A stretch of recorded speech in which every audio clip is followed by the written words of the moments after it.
The killing of lions in South Africa is a multifaceted issue grounded in environmental management, economic interests, and ethical questions. This practice, particularly in the form of culling, has long stirred controversy among conservationists, animal welfare advocates, and the general public. Understanding why lions are culled in South Africa requires diving into the different drivers of this practice, which range from managing overpopulation and controlling human-wildlife conflict to addressing disease and commercial pressures. The overpopulation dilemma and habitat constraints. One of the primary factors behind the culling of lions is overpopulation in certain wildlife reserves, particularly fenced private reserves. Over the years, conservation efforts have led to the recovery of lion populations within designated areas. However, the success of these programs also creates complex ecological issues. Lions, as apex predators, hold a key position in the food chain and significantly influence the populations of prey species such as zebras, wildebeest, and antelopes. When lion populations rise beyond the carrying capacity of a fenced reserve or national park, they can deplete prey populations, leading to imbalanced ecosystems where other species suffer. South Africa is home to many private game reserves that are fenced to control wildlife and prevent human-animal conflicts with nearby communities. This fencing also restricts natural migration, meaning that lions and other animals cannot move freely to new territories as they would in an open ecosystem. In the wild, when lions encounter resource scarcity, they migrate in search of food and water. However, fenced reserves eliminate this option, leading to a concentrated lion population in a fixed area, resulting in high competition for prey. If prey populations dwindle due to overhunting, lions face starvation, further intensifying the potential for lion-lion aggression and infanticide as males seek to secure food and territory. While overpopulation can theoretically be addressed through relocation to other reserves or regions, relocation is not always successful. Moving lions to new habitats involves logistical challenges and carries risks of lions returning to their original location or failing to adapt to the new environment. Translocated lions may be unable to find adequate territory, or they may clash with other dominant males. In practice, relocation efforts are also expensive and require coordination across multiple agencies, meaning that culling remains a quicker, albeit more controversial, solution to manage local overpopulation issues. The role of captive breeding and commercial interests. South Africa has one of the largest captive lion populations globally, with an estimated 8,000 to 10,000 lions held in private breeding facilities. These captive lions are often bred for commercial purposes, with their primary roles being tourism, canned hunting, and to some extent, the supply of bones for the traditional medicine market in parts of Asia. In the tourism sector, young lions are frequently hand-raised to become docile around humans, allowing for profitable attractions such as cub petting experiences and lion walking tours. However, once these lions reach adulthood and are no longer suitable for interactive tourism, they become a financial burden for facilities that may be unwilling or unable to afford their upkeep. One of the more controversial aspects of South Africa's lion management is canned hunting, where lions bred in captivity are released into a confined area for trophy hunting, often by paying international tourists. Though regulated, canned hunting has drawn widespread criticism, with opponents arguing that it represents an inhumane and unsporting practice.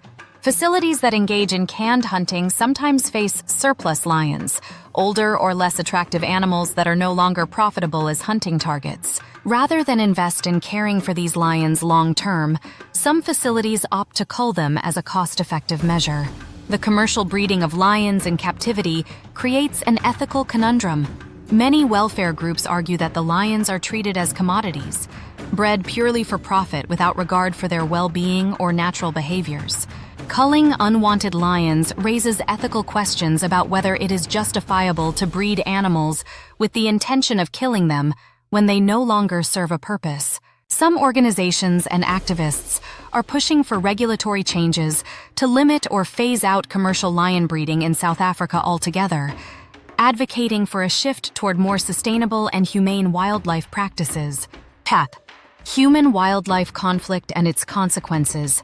Human-wildlife conflict is another critical reason why lions are culled in South Africa. As human populations expand and encroach upon natural habitats, lions and other wildlife increasingly come into contact with rural communities. In areas near national parks and reserves, lions sometimes venture beyond park boundaries, leading to incidents where they attack livestock. For many local farmers, cattle, goats, and other livestock are crucial assets and a primary source of income, so losing animals to predators can result in significant financial hardship. Efforts to protect livestock from lions include building fences, using guard animals, and, in some cases, relocating problematic lions to different parts of the reserve or to other reserves altogether. However, these measures are not always foolproof. Fencing may be inadequate, guard animals can be killed, and lions may escape their enclosures or find their way back after relocation. As a result, some communities feel justified in taking direct action, including killing lions to protect their livelihoods. In response, some reserves and conservation organizations have resorted to culling as a preemptive measure to address recurring instances of human-wildlife conflict. This approach is controversial because it essentially sacrifices a portion of the lion population to prevent potential conflicts with humans. Critics argue that culling undermines the principles of wildlife conservation by prioritizing human needs over ecological preservation, while proponents believe it is a necessary step to reduce the potential for violent encounters and economic losses. Disease control and genetic management. Disease outbreaks represent another reason why lion culling sometimes occurs. In dense populations, especially in captive or enclosed settings, diseases like bovine tuberculosis, TB, can spread quickly among lions and other animals. Bovine TB is a particular concern because it can be transmitted from infected cattle to wildlife and vice versa, posing a risk to both livestock and wild animals. When an outbreak occurs in a population of lions, managers may cull infected individuals to prevent the spread of disease to healthy animals. Captive-bred lions also face genetic challenges due to inbreeding, as many private facilities lack sufficient genetic diversity in their breeding stock. Inbreeding can lead to weakened immune systems, congenital diseases, and poor overall health, making the population more susceptible to disease outbreaks. Genetic problems are particularly challenging to manage in captive environments, where breeding choices are limited and the population cannot naturally mix with wild lions. Facilities may cull lions with serious genetic defects or health issues to prevent these traits from passing on to future generations. While this approach is controversial, supporters argue it is necessary to maintain a robust and disease-resistant lion population, particularly within enclosed settings where natural genetic mixing is limited. Ethical and conservation considerations. The culling of lions in South Africa has sparked widespread debate and prompted calls for more ethical conservation approaches. Many animal welfare organizations, both domestic and international, argue that culling is an inhumane response to complex issues that could be mitigated through alternative strategies. Some proposed solutions include sterilization programs to control population growth, habitat expansion to give lions more space, and efforts to improve human-wildlife coexistence through community education and conflict mitigation. However, implementing these solutions requires substantial funding, logistical support, and long-term planning, all of which can be challenging in regions where resources are limited. For instance, sterilizing lions is a delicate process that requires skilled veterinary teams, as well as careful tracking to ensure that sterilized individuals do not inadvertently reduce genetic diversity. Habitat expansion, while ideal, often involves buying up land and creating buffer zones, which is both time-consuming and costly. At the policy level, there are ongoing discussions about the future of lion management in South Africa. Following international outcry over canned hunting and captive breeding practices, the South African government has taken steps to reassess its policies on lion farming and captive breeding. In 2021, a report by the High-Level Panel on the Management of Elephant, Lion, Leopard, and Rhinoceros recommended a phased shutdown of captive lion breeding facilities, which would eventually eliminate the need for culling unwanted captive lions.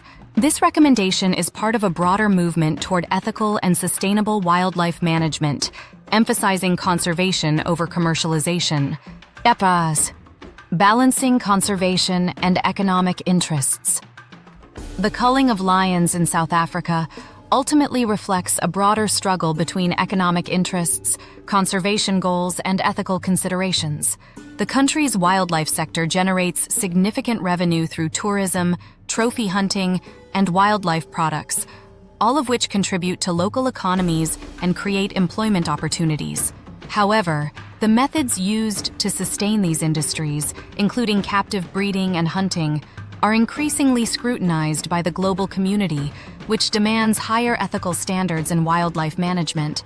Transitioning to more sustainable and humane practices may require short-term economic sacrifices, but many conservationists argue that the long-term benefits of a healthier, more ethical wildlife sector outweigh the costs. By prioritizing conservation over commercial exploitation, South Africa could position itself as a leader in wildlife ethics, promoting a model of animal management that respects both the animals and the ecosystems they inhabit. In conclusion, the reasons for culling lions in South Africa are deeply intertwined with ecological, economic, and ethical complexities. While culling is seen by some as a necessary tool to manage overpopulation, human-wildlife conflict, and disease, it is not without controversy. Alternative methods, such as habitat expansion, sterilization, and stricter regulation of captive breeding, offer potential pathways to reduce the reliance on culling. The future of lion management in South Africa hinges on finding a balance between economic interests and conservation ethics, ensuring that these iconic predators are not only preserved for future generations, but also respected as integral parts of their ecosystems.